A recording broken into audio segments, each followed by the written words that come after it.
एक बार की बात है। एक किसान अपने जीवन से बहुत परेशान था।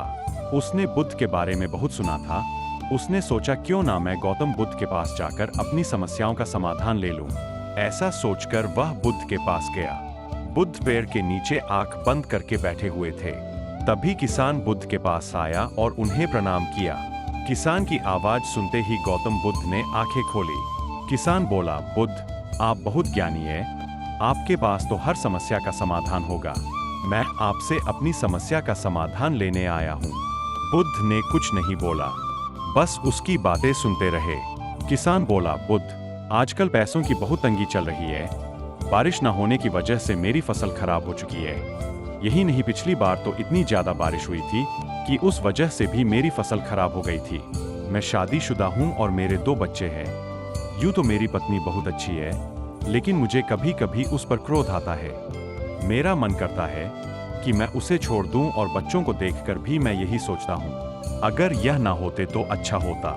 लेकिन थोड़ी ही देर बाद मैं सोचता हूं कि मैं एक ऐसा मनुष्य हूं जो अपने परिवार के बारे में ही इस तरह से सोच रहा है। मैं चाहता हूं मैं हमेशा सुखी रहूं, दुख मेरे आसपास भी ना आए। जीवन में बहुत ज्यादा समस्या है। किसान काफी देर तक बोलता गया, जितना वह बोल सकता था उसने बोला। जब बोलते बोलते वह थक गया तो वह चुप हो गया। बुद्ध भी उसकी बातों को सुनते रहे। थोड़ी देर बाद फिर किसान बोला, बुद्ध, कब से मैं ही बोले जा रहा हूँ और आपने कुछ नहीं कहा। बुद्ध बोले, मैं तुम्हारी समस्याओं का समाधान नहीं कर सकता। किसान बोला, आप यह क्या कह रहे हैं? मैंने तो सुना था कि आप बड़ी से बड़ी समस्या का समाधान निकाल सकते हैं, लेकिन आपने तो साफ इनकार ही कर दिया। यदि आप मेरी समस्या का समाधान नहीं कर सकते तो फिर आपका बुद्ध होने का क्या फायदा? गौतम बुद्ध बोले, तुम्हारे पास 100 समस्याएं हैं और यह समस्याएं सिर्फ तुम्हारी ही नहीं है, प्रत्येक इंसान की है। तुम्हारे पिताजी की भी थी, तुम्हारे बच्चों की भी होगी, कोई इससे अछूता नहीं है। यह तो हर मनुष्य के जीवन में होता है। जीवन ऐसा ही है, इसलिए इसका कोई उपाय नहीं है। बुद्ध की यह बातें सुनकर किसान क्रोध में आ गया। वह बोला, आपसे अच्छे तो मेरे वह बाबा थे जिन्होंने मेरे घर आकर यज्ञ किया था और उसके बाद मेरे घर में कुछ वक्त के लिए सुख शांति भी आ गई थी। लेकिन आप तो मेरी समस्याओं का समाधान करने के बजाय उल्टा मुझे यह कह रहे हो कि जीवन ऐसा ही होता है। गौतम बुद्ध बोले, क्या उन बाबा ने तुम्हें जीवन भर के लिए सुखी कर दिया? यदि ऐसा होता तो तुम मेरे पास यहाँ नहीं आते। सुख दुख एक दूसरे की परछाई होते हैं, इसलिए केवल एक चीज अकेले मौजूद हो नहीं सकती। कोई भी मनुष्य हमेशा सुखी या हमेशा दुखी नहीं रह सकता। इसलिए अपनी 100 समस्याओं को छोड़कर 101वीं बात पर ध्यान देना चाहिए। किसान बोला, यह 101वीं बात कौन सी है?